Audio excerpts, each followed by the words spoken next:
4 பெரிய இறைவாக்கினர். 1 ஏசாயா, 2 எரேமியா, 3 தானியேல், 4 எசேக்கியேல், 1 ஏசாயா.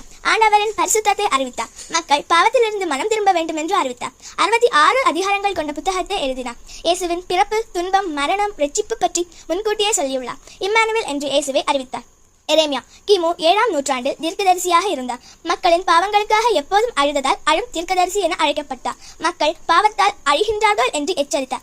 ஆண்டவர் புதிய உடன்படிக்கை தருவார் என்று சொன்னார். எரேமியா 29:11 வசனத்தில், நான் உங்களுக்காக என்னும் ஆலோசனைகளை நன்மையால் உள்ளன என்று ஆண்டவர் கூறுகின்றார். எரேமியா விலாபங்கள் என்னும் புத்தகத்தை எழுதியுள்ளார். தானியேல் சின்ன வயதில் பாபிலோனுக்கு சிறை கொண்டு செல்லப்பட்டார். அங்கேயும் ஆண்டவரில் விசுவாசமாக இருந்தார். ஆண்டவர் அவருக்கு ஞானமும் எதிர்கால தீர்க்க தரிசனங்களையும் கொடுத்தார். சிங்கக்குகை, அக்னிக்குடை ஜெபங்களால் புகழ் பெற்றார். மிகுந்த ஜெப வீரராக அழைக்கப்பட்டார். எசேக்கியேல் ஆசாரிய குடும்பத்தை சார்ந்தவர். பாபிலோனில் சிறைப்பட்ட போது தீர்க்க தரிசனம் செய்தார். உலர்ந்த எலும்புகளின் பள்ளத்தாக்குக்கு ஆண்டவரின் ஆவியால் இறந்த எலும்புகளும் உயிரோடு நிற்கும் தரிசனம். ஆண்டவர் தம்முடைய ஜனங்களுக்கு மீண்டும் எழுப்புவார் என்று நம்பிக்கை கொண்டார்.